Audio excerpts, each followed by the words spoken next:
Hello and welcome into the Nittany Gritty, brought to you by the good folks at New Amendment. I am your host, Jon Sauber, Penn State men's basketball and football beat writer at the Center Daily Times. And I am joined by, we're going to switch it up this week, Penn State all-time assists leader, Tim Frazier. The thing that I am reminded of, by the way, every time I go into my seat at the Bryce Jordan Center, like I go into tunnel 23 and it's your face like right above it and it says all-time assist leader right there. Like, yeah, there he is. And then just walk right in there. That's how I identify it. Yeah, man, those are good times, man. That's something I'm very proud of. And, you know, I know eventually it will be broken and somebody will step in and eventually break it. But I'm glad that, you know, that's something that I'm very proud of. And hopefully I'll be able to show my kids, man, I was able to break a record. Shout out to all those guys that was making shots for me and helping me become an all-time leader. Yeah, but we also got to remember that Nick Colella cost you a couple triple-doubles. Like, we can't let that slide by. Like, that's still a thing that happened. Yes, I think it was a couple times, maybe once or twice. But you know, the biggest one is that Nick Colella game when I needed that one more assist. But it was a couple times I was teetering around, you know, needed 2 more rebounds here or another 2 more assists here and there. But you know, I was able to get them later on in a professional career. I was able to knock off a couple triple doubles, which is pretty cool too. You know what I mean?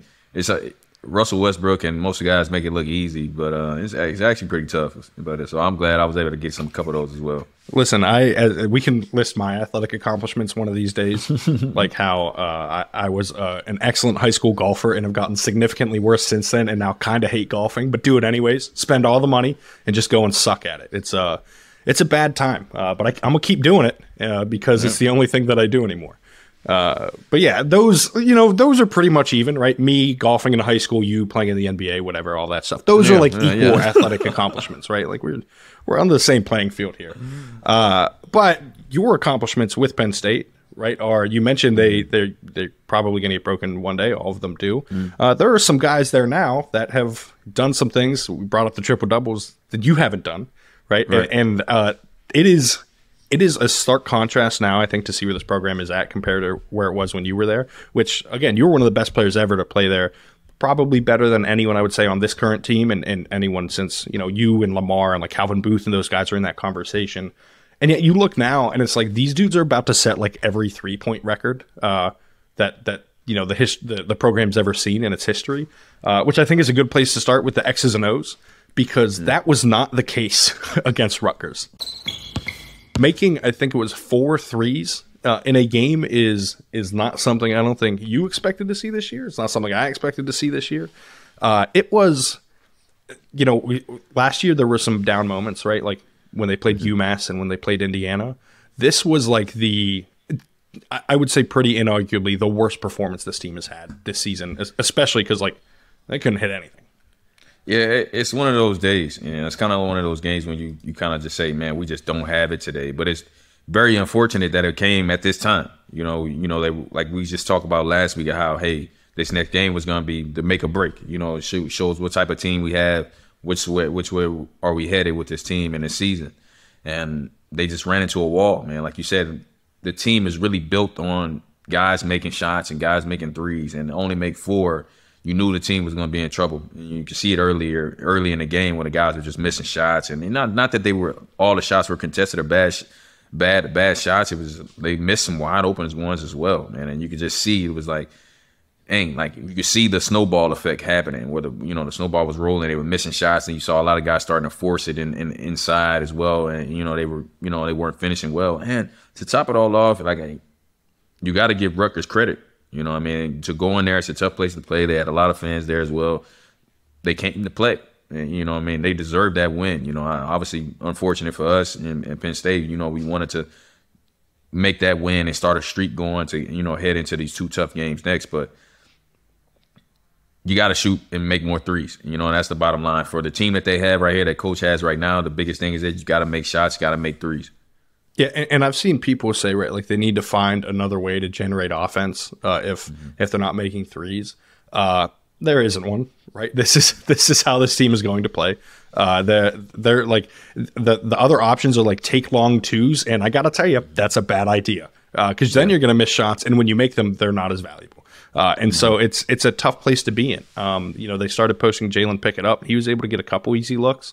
But you're right. Like early on, you could kind of tell. I was like, oh, they're gonna be missing a bunch this game. And I think they started 2 of 11 from 3. It did not get better from there. They were like 3 of 13 at the end of the first half, and then made 1 in the second half, which is kind of crazy given some of the shooters they have. Miles Dredd was 0 of 5 from 3 in the game. Andrew Funk and Seth Lundy were combined 4 of 11, and those were the only guys who made threes. Like it was just kind of a disaster from a shooting standpoint. And like you said, they were open. You've got to make those open shots when you get them, but it's not like this is the thing that always gets me. Like when people are like, and this is where I give Micah Shrewsbury a lot of credit because he doesn't criticize guys when they miss open shots because it's like not like they're trying to miss. You know what I mean? Like it's they're trying to make the shot. There's no it's no lack of effort or anything that goes wrong in a missed shot. Sometimes they just don't fall. And so I see a lot of, like I said, the consternation about like, they have to find other ways to play. This is like an indictment of how this is going to go from here. And to me, like, are you going to remember this game in a month? I'm not going to remember this game in a month, so it's not going to matter all that much. Yeah, I think a lot of it with the game of basketball is that most of the time you have another one coming up soon, in the next couple of days. And right now at this stage in the month of January that they have another one coming up. Are we going to look back on this game later on around March? I don't know. Let's hope not. But, I think you can always bounce back. And that's what we've been doing. We've been saying this for the last each week. We win one, we lose one. We win one, we lose one. And we're teetering around that 500 range, which I think is what we need to be able to make it into the tournament. I know I saw something early in the week, a prediction. I forgot who the prediction of was of the tournament already that had came out. I think they had Penn State in at maybe a 10 seed or 11 seed or something like that, which is always good news that somebody's saying that you're going to be in. Not saying that that's true or not, but hopefully that we're not looking at this game around in March and saying, hey, man, we went to Rutgers and we shit the bed. We got more games to come ahead, and we got to be able to steal some on the road. We said it already. We know that loss to Purdue at the Palestra is a home loss. And you got to be able to step up and win some games on the road. Yeah, and there are going to be chances for that. I think that's where Penn State's really fortunate, right? Like they get Nebraska on the road, that's a winnable game. They get Minnesota on the road. That is like not just a winnable game. That's kind of a must-win. Minnesota has been like the worst team in the conference, like by quite a bit this year. One conference win, I believe, still against Ohio State on a pretty Big Ten official type call at the end of the game that gave them an advantage. But back to Rutgers, like. It does, as a team, I'm sure it sucks to lose to them by 20, but Purdue lost to them, I know it was only by 1, but in Mackey Arena. Like, they lost to Rutgers at home. Like, this is, this isn't the Rutgers of old where it's like, some of those teams that were just like, would fall flat on their face and would no-show pretty much every game. This is a good Rutgers team. They're probably going to be a top 6, around 6-ish seed in the tournament, right? Like, to me, that's not that bad of a loss. And it was coming off of, and you mentioned this, them winning a game, right? Like they beat Nebraska and beat them pretty handily. It was strange because if you remember last year's Nebraska game, John Harrah leaves the court crying because it was his last game there and it was a total disaster. Like they get blown out of the water by a terrible Nebraska team. And then, there was, Micah Shrewsbury said it over and over again leading into this past Nebraska game. He was like, listen, the last time it happened here, it didn't work out for the Nittany Lions. This time it very much did, and they kind of were in control of that game from the start, and it was never in question. And so, like having that win before this Rutgers loss, I think is really important because if they can, turn this around later and win, maybe the next game against Michigan at home, then suddenly again everyone just forgets the Rutgers loss, right? Like I think it's easy. So college sports fans in general, I think a lot of college sports fans are football fans first, right? And I think that's especially true at Penn State where there are a ton of like football fans. And so you kind of live and die with every loss because in football, like if you lose one, like you're on the downswing now, right? And things are, you could lose every goal you want to achieve that season. In basketball, like you're going to lose quite a few of them, right? Like you're going to lose 10 or 11 on a good season. And so you can get blown out at Rutgers and, you mentioned March, like, I don't know if the committee's going to care because they're going to look at Rutgers and be like, yeah, oh yeah, of course. They blew out a bunch of teams at home, right? And the other part of this is this ended as a 20-point game. It was closer to a 10-point game most of the way. Penn State actually almost came back early in the second half, but, couldn't make a single three every time they tried to tie it. And it kind of fell apart from there. But at the end of the game, they put their bench in and they kind of just get blown out of the water from there. And Rutgers keeps like playing aggressively against like 4 freshmen and guys who don't see the court much. And it's like, yeah, they extend the lead, so it's going to look worse than it actually was. But, I think there is some, I don't want to say overreaction. Like, you're allowed to feel how you want after a team loses that you root for, right? Like, for instance, I will be devastated if the Eagles lose to the 49ers on Sunday, and will probably like not talk to anyone. You're going to have to call me like 12 times next week to get me on the podcast, or to just get me out of bed at that point, or from hiding in my basement, wherever I'm camping out, if the Eagles lose. But like, so fans you can feel how you want to feel after losing games. But I do think like big picture, and my job looking big picture, like it's not that big of a deal. Right. Like, it is, you want to win. Of course we talk about having opportunities, but I said last week, like, I was like, on here, I was like, I don't think they're going into the Rack or Jersey Mike's Arena and winning that game. Right. Like, I thought that was always going to be a tough win. Listen, sometimes it just play out how we think they're going to play out. And that's what it is. Yeah, it is what it is, like you said. But, we talking about, especially, I'll speak to the fans about this, and, because I've seen some stuff like, since that game is, this is the same Penn State team. They won't do this. They can't win the games they're supposed to win. Like, we're talking about going on the road and beating the Rutgers team, which is number 2 in the Big Ten right now. We're not talking about Rutgers of old, and we're talking about teams this is the number 2 team in the Big Ten now. It's not Michigan. It's not Michigan State. It's not Ohio State. It's not these teams. We're talking about Rutgers. Rutgers is the number 2 team in the conference right now. So for Penn State to go there, and it might have been a 20-point loss, but at the end of the day, I look at it as, and being a player, a loss is a loss. If you lose by 1, if you lose by 20, there is no moral victories and losses when it comes to how many points you lost by. So the loss by 20 is no difference than a loss by 1. And the team is a good team. This is a good team. Penn State is a good team, and they're going to be a good team, and they're going to continue to get better. And at the end of and what I said when we first started this podcast a long time ago before the season, or right when the season started, we don't want to be the best team now in January. We want to be the best team in March. And if that means that we lose in against Rutgers, and then we go and we win more games, and we beat Purdue, we beat Michigan, like you said, if you go win one of those games or both of those games, nobody says anything about Rutgers. And that's all that matters. You want to be the best team you can be in March. Yeah, and odds are, by the way, they're going to catch one of these teams at some point. Like, they already caught Illinois in December and won on the road. Odds are they'll probably do it again. You know what I mean? Like, it's just the nature of the sport. We talk about going 500 in conference. Usually, teams that do that win 2 on the road and lose 2 at home, or something like that, right? Like, it's very rarely split. Like 10-0 at home, 10-0 on the road, or 0-10 on the road. There's usually a mix in there. And you mentioned, right, they're number 2 in the Big Ten right now. They're number 2 in the country in defense. Like, scoring 45 points on this team is a thing that happens, right? Like, and they have a big, and Cliff Omoruyi, like, that is, I mean, he's unbelievable. Like, he's going to play in the NBA. He's an excellent rim protector. Not that great of a finisher around the rim, but when you're 4 inches taller than the guy guarding you, it's a little easier to finish around the rim, and it's a little easier to make those things happen. And this is, according to Ken Palm, the number 17 team in the country. Like, yes, a team better than Penn State beat Penn State when they were playing at home.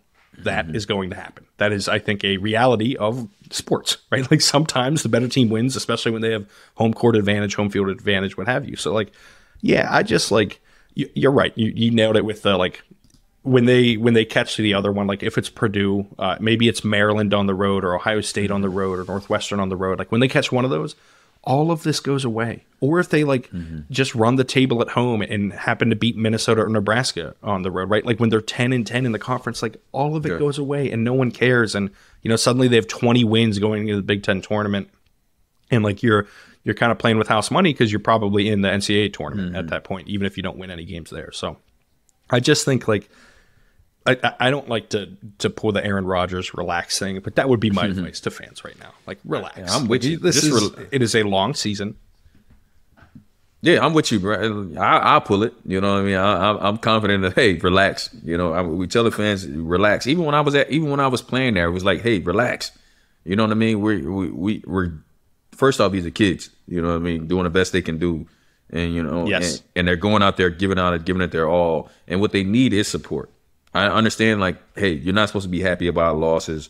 You know what I mean? When your team loses, the team that you root for, a team that for a lot of fans is that they grew up in Happy Valley, or they have some type of ties to Penn State, and they enjoy Penn State, all sports, being competitive and winning. And I understand that, being upset about losses, but to to see some of the stuff I saw already about chalk in the season, and you know, or even some thoughts about Coach not being the right person, and he's just like everybody else, and that's just, you know, honestly, it's bullshit. You know, it's blasphemy. Like, for me to even hear this and read some of that stuff. Like, I even had somebody that replied back to me. He was like, "Hey man, just don't read any of the Penn State blogs right now because they're going crazy." And I'm not, because one thing I've learned as a player is that the one thing you never do is read what people are tweeting and saying about you in blogs, because, you know, half the time it's "I love you," and other half is "I hate you." So you never even participate in reading that type of stuff.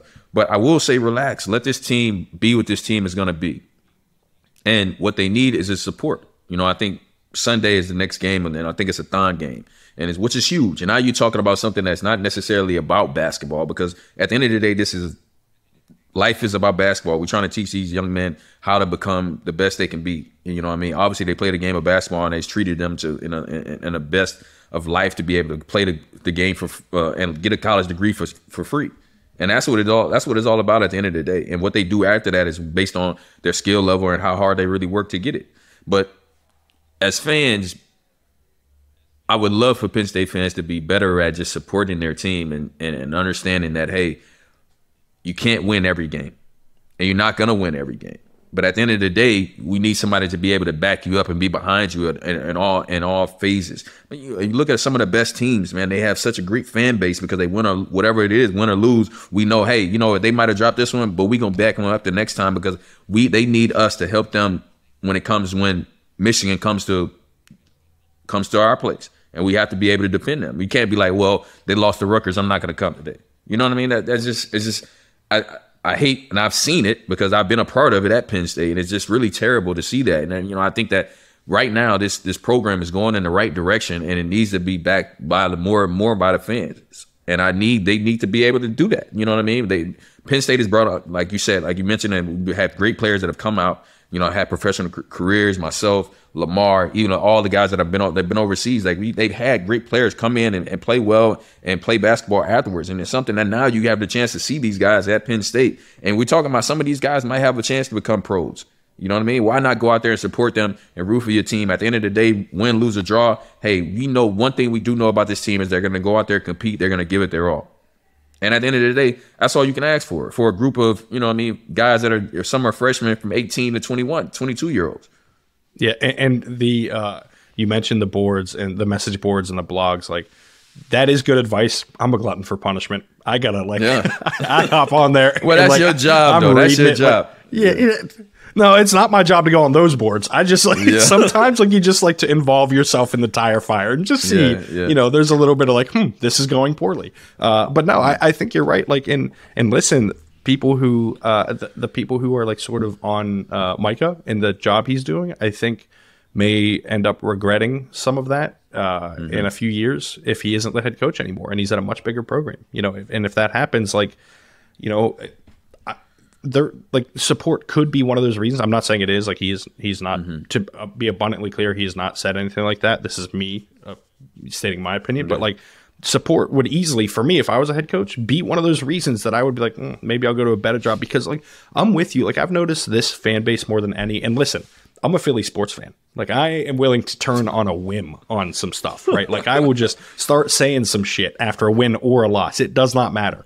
But like, this fan base, the Penn State men's basketball fan base, it seems like the first loss or the first sign of trouble, it's like you said, it's, oh, here we go again, same old Penn State. And it's like, I don't know what that's accomplishing, right? Like, it's almost as if people who say those kind of things kind of didn't want them to succeed in the first place, right? Like, they like the idea of like, oh, see, told you, like, I told you so, I told you so. Like, they just kind of want to be right more than they want the team to succeed. And I think that is a strange fandom to possess, because I got to tell you, I am very rarely actively rooting against, you know, the Sixers, the Eagles, the Phillies. There were some games that you were a part of when you were on the Sixers where I may have been rooting against them because I wanted, you want that number one pick, baby. Like, you know, that's what you want sometimes. But like, it's one of those things like, that's right. Trust the process, live and die by it. But like, with college basketball, you don't get a first pick when you start losing. Like, things are going to get worse. So like, there's no reason to root against a team pretty much ever.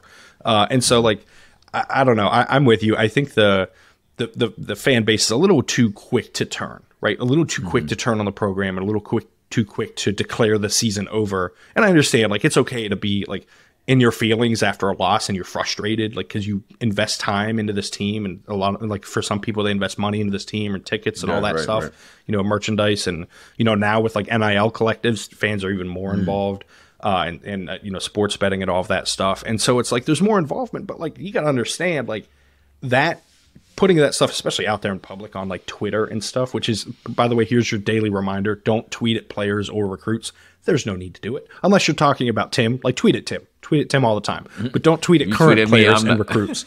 There is no need for it.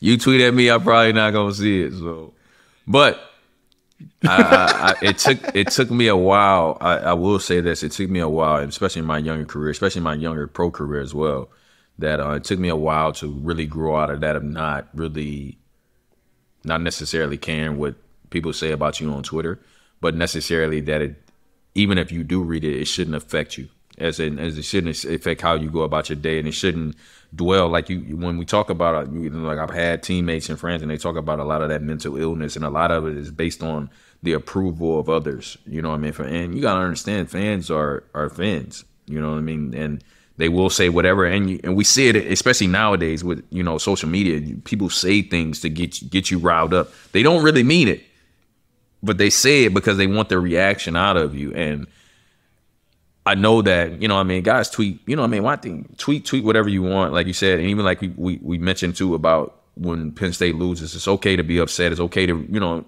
express your frustration. Oh man, we couldn't make a shot. We shouldn't have did this. But at the end of the day, that should never stop your support. That was my whole biggest with that rant that I had. It should never stop your support. It's okay to be angry.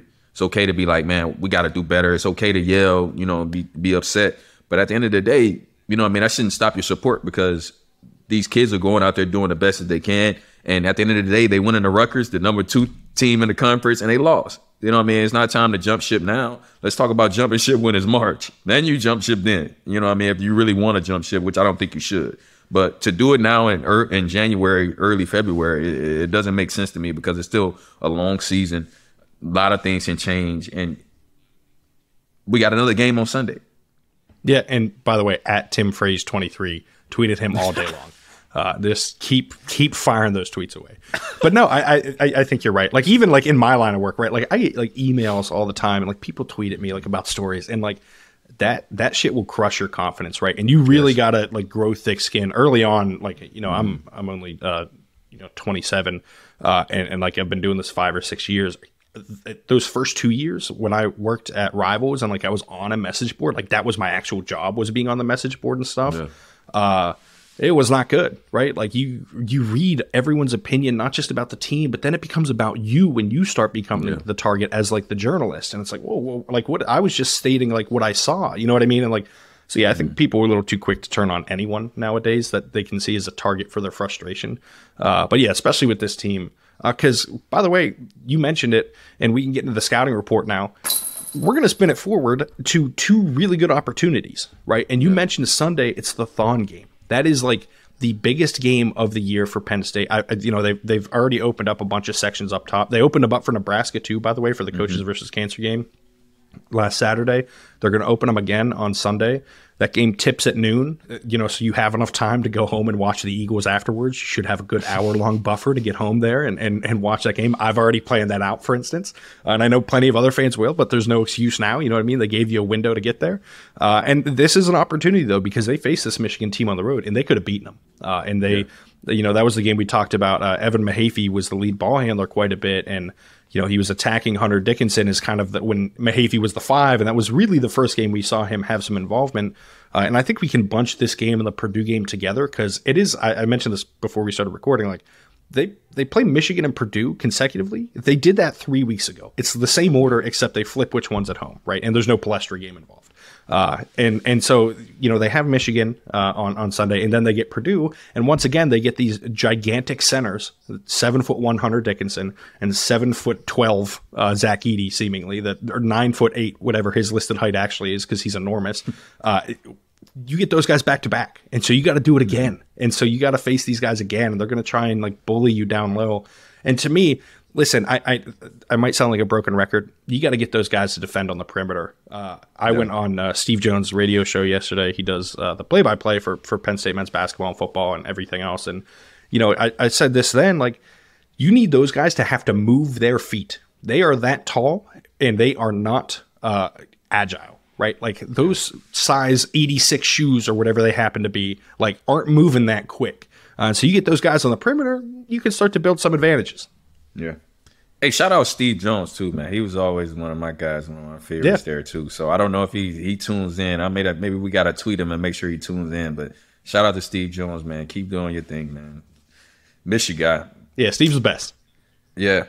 But I will say, we talk about these two big men. They just played against each other yesterday, I think, you know what I mean? Yes. Purdue pulls out the win. Yes. The two giants just battled against each other right now. So this is the perfect opportunity, I think, for Penn State, man. They just hard fought game between the two of them. Michigan drops the game. Michigan, I don't know if they have another game before they come to Penn State, but this is the perfect opportunity for, hey, you got them on the ropes. They just fought a hard fought game. The bigs are there. We have to use as much as we can about pushing the pace, making that big come out and stop threes. He has to come out and hedge out on those threes. We need Funk. We need Dred. We need all those guys to be hot. And now you've had these days. You had an off night. Hey, you know what you do as a pro or as an athlete, as a college professional athlete, you go in there, you get in the gym, you shoot on the gun.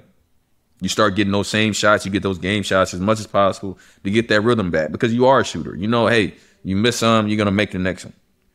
Whatever the quote is, hey, I only miss 1,000 or 900 shots, whatever I don't take, or whatever that quote is. But you got to go out there and take them. And one thing we do know about this team is that regardless if they're missing or not, they're going to take them. So my thing is to put the time in, get to work, obviously take care of your bodies and make sure you're ready because you got a tough game right now.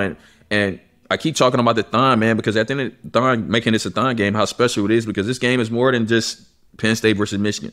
It's going to be a lot of people there. It's going to be everybody's going to. I saw the preview with the shirts. It's going to be everybody's going to have the different color shirts on for Thon. It's going to be huge. And I understand that you're playing for more than just this basketball game. Obviously, you're paying for the Big Ten Conference and your seeding and for yourself, and you want to win. But think about the bigger picture that you're playing for more than that. You're playing for everyone in Thon and what Thon means to Penn State and what Thon means to the whole country. So go out there and let it fly. And I think, hey, shooters. One thing I do know playing with some great shooters in my time is that, hey, man, once they have off days, but they don't stay in funks and use that hyperbole with Andrew Funk. We don't stay in funks too long that, hey, man, like you got to be able to make more shots and let it fly, man. So I'm expecting it to be this team to come out firing in all cylinders. I think they're going to be hyped. I think they might even be a little bit too hyped because I think there's going to be a lot of fans there and they want to be able to go out there and show them because I hate to say it, how we've already been talking about it as far as like the fans are talking in the negative way about this team. I hate to say it, but I'm sure some of these players have already seen it and they know they got to step up in a big way and they got to make shots and they want to prove it. This gives you the opportunity to go out there and prove it. But I will say this: even if they listen to this, don't prove it to the fans, man. Prove it for yourself. You know what I mean? You know what player you are. You know how much time you put into work. Do it for yourself, man. Yeah, and you mentioned everything to do with Thon.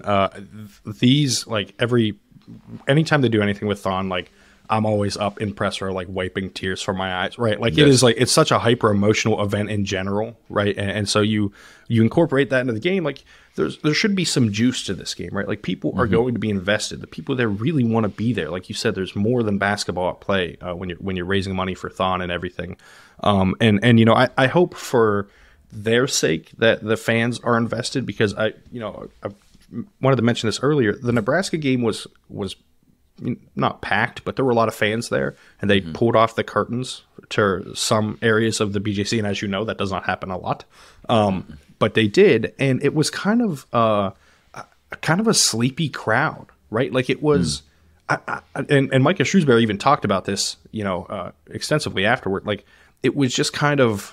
Not afterwards, sorry, on the Monday following the game. It was as if they weren't interested in what was going on the court. In a game that they won like pretty handily, like they should have been into it. And so I think Penn State kind of needs those fans to be into it on Sunday, right? Be into it at the rest of those home games. Give them a real home court advantage and not just like be there to be there, right? Yeah. I assume you're there to support the basketball team, right?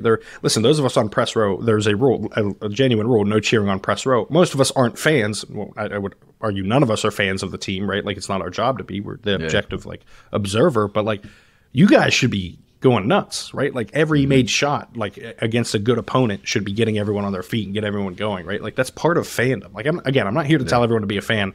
I know I'm a bit of a lunatic when it comes to Philadelphia sports. That's perfectly understandable that no one wants to be that. I watch Eagles games in the basement by myself for that reason. But, like, get into it. Like, let yourself feel the energy of the arena, right? Let yourself have some get the joy out of it. And I think that's an important thing moving forward for fans to show support for this program. I know that, they're like, I think they're last in NIL right now in the Big Ten, which is not a great sign, which is also like an indication of support. You know what I mean? There's more than just yelling and screaming. There's like financial support that teams need to compete now. And so I think it is, really interesting to watch that kind of dynamic at play where it's like, it's full, but does it matter that it's full? You know what I mean? And I don't know if you ever played in front of crowds like that, where it was like, oh, there's so many people here, and then the game starts, and it's like, why is it so quiet? Like, why is everyone not like all that into this?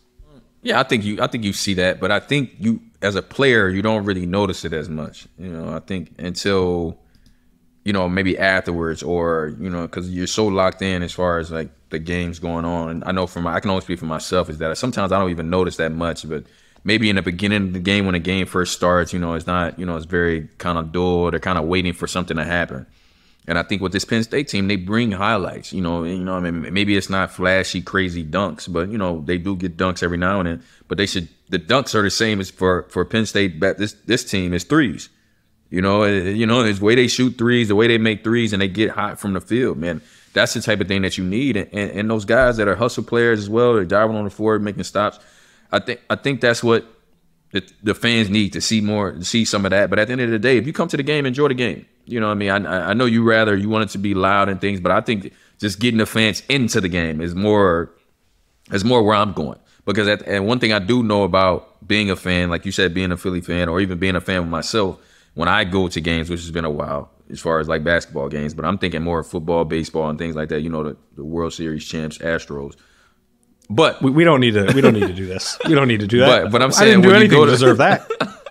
I'm saying, when you go to games, and even though you might not necessarily be locked into the game, when you see others around, it's a trickle effect. It's like when they start the wave. No one person, everybody in the stands is not like, you know what, let's do the wave. It's always the one person that does it, and now the next one goes, and now it's a whole trickle effect, and everybody's going around. So I think that's more so, if we get the people there, the great amount of people there, the more people there, the more people will follow on to the fans that are starting to cheer, and the people, the Nittany Nation, everybody that's standing up and cheering and going on for the team. So I'm more so just, hey, we can get them all in there. I don't care if we got to bring back, when I was there, the $1 hot dog nights or whatever it is, to get everybody in there. But I'm sure for this Thon game, it'll be packed, and I think it'll be loud for them. And I'm excited to see this team go out there and compete at home in a packed stadium. More importantly, bring back the food vouchers for the media. Please just let me have a chicken strip basket for free. That's all I'm asking for. I'm not asking for much here. Just some chicken strips and some fries with a little barbecue sauce. That's all. Nothing more. I just think about how bad I was, man. Like, when it was hot $1 dog night, man, I just can't imagine me being a professional athlete, like putting that type of stuff in my body before games. Like, I'll sneak off and give me a couple of hot dogs, like sneak after the game. They'd be like, hey, is there any hot dogs left? But hey, I was young. My body can replenish that. Like, the calories, nothing. Hey, just get it. That was nothing then. But today, if I try to eat a hot dog or something like that, next thing I know, I'll be out of for 2 weeks. You're talking about to the guy who like routinely goes to dollar beer night at like State College Spikes games and has to arrange his travel to and from. So I get it. I am not capable of getting myself there or back because I gotta be fully prepared for dollar beer night, and dollar dog night is sadly much the same, which is again why I golf and do not play basketball currently.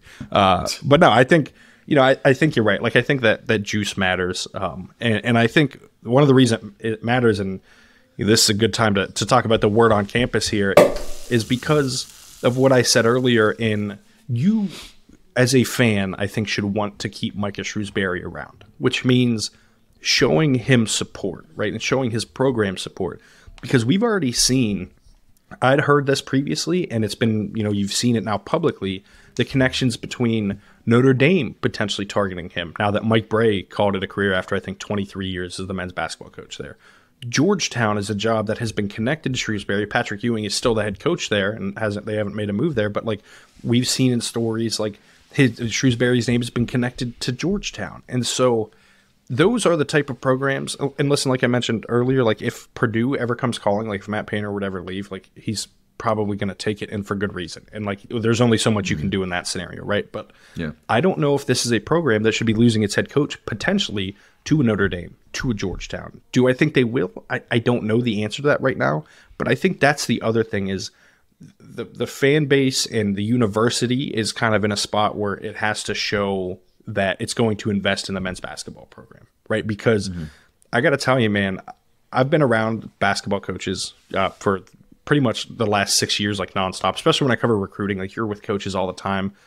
Micah is continually one of the most impressive that I've spoken to, and you can probably speak to this. Well, not probably, definitely can speak to this much better than I can, having played in the NBA and been around a ton of coaches. Like to me, Micah is showing the signs of a guy who is good right now and has the upside to be like an elite college basketball coach in the not so distant future. Yeah, of course. Like we spent, I think it was like two episodes ago, we talked about how great of a person Micah is, and that's outside of the basketball piece, how great of a person is, his family, and what he's done to impact these kids as well, these players, and what he's done to, I think, impact the community in State College as well. So I think it's huge. We can't take that for granted. And I think even just previous coaches that we have, I don't want to knock on them as well. You can't take them for granted as well. You know what I mean? To get players and recruits to Penn State is tough. Let's call it what it is, spade to spade. It is tough to get players there because they're, it is what it is. It's a football school. It's not hard to get guys to come there and play football. But to get basketball, it's tough. And for what Micah's done and what the previous coaches have done, they've been able to get players there. You know what I mean? I think us fans, Penn State fans, we lose track of what the greatness and the good things that they've done because of a loss to Rutgers or a loss to, somebody else. You know what I mean? For us, or we harp on the negative more than we talk about the good. You know what I mean? We don't talk about the 2011 team that went to or when we went to the tournament. You know what I mean? Or when Lamar and them, they go, basically should have made the tournament.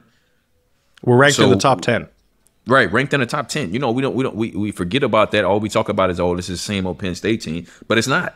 Because this team has been, Penn State program has been growing ever since I've been there, for sure. We talk about the Taylor Battle to me, to DJ Newbill, to, Lamar, to everybody, Tony Carr, to the program is continuing to grow in the right direction. And now Shrewsbury is the head of it.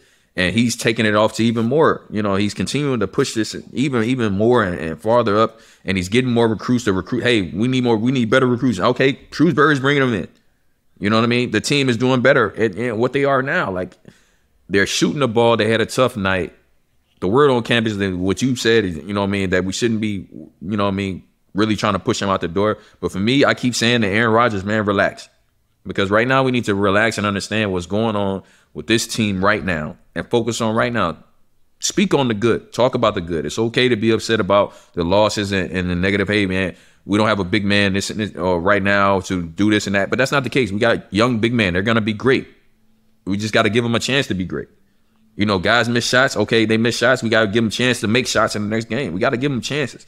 You have to give them opportunities. It's not the time right now to call it quits on the program, on this season, or even coach, or even these players, because they don't deserve it. Coach doesn't deserve it. The players don't deserve it. The program doesn't deserve it. This team is a good team. They're a tournament team in my eyes and in your eyes, is what we've already said. And this team is going to go places. All we have to do is just give them the opportunity, continue to support them, and send them in the right direction. And whatever happens after that, let the chips fall where they may. But you gave it your all. The team's going to give it their all. Coach is going to give it their all. And I think the fans should do the same thing.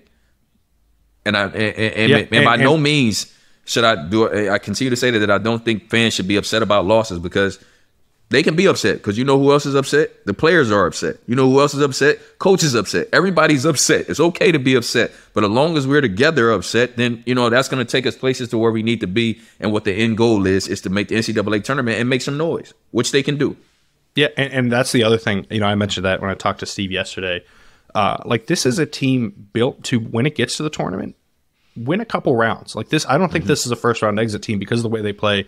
You know this, elite guard play can take you a lot of places in the NCAA tournament, and they got arguably the best point guard in the country, Jalen Pickett. So I think they can make things happen once they get there.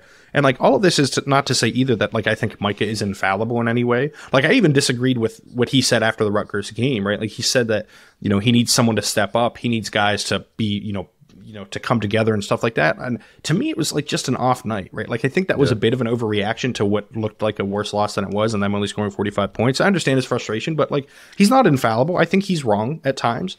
I'm sure like he will tell you he's not always right either. It's human to be wrong. I don't like always agree with his decisions or everything he does, but I do think he has the program trending in the right direction. And as you said, they're building on something. This is his second year at Penn State. And we were talking about them making the NCAA tournament. That is a testament to his coaching staff, to him coaching, to the players he's gotten, to the way the players have played, to the development staff, to all of it, right? Like that is a testament to everything that has happened over the last, 21 months, 22 months since he got to Penn State, right? Like this is an opportunity for them to be ahead of schedule, as far as I'm concerned. Because you talked to most people preseason. I know you and I said they'd make the NCAA tournament. You said they would be on the bubble, and I said that they would be slightly over it, basically. I don't think many other people were saying that. And now that's the expectation because of how well they played. And so I think like it is, you know, like you said, it is it's a bit too early to give up on this current iteration of the team. And you know, I think people should try and enjoy the ride a little more. And again, I Philly sports fan. I am very much turning on everyone at a moment's notice, getting unreasonably angry at the TV, barking at the TV in the first quarter of games because I'm a lunatic. It happens. I get it. But like, again, to pull it one more time, relax. Like it's fine. Like the season is going to, in all likelihood, end as a success. And I think that matters a lot. But I think that's a good place to wrap it. You can find me on Twitter at Jon Sauber. You can find Tim, as I said, at TimFraze23. Just tweet him all the time. He basically just wants you to continue tweeting him until you can't anymore. I think that's the ideal scenario.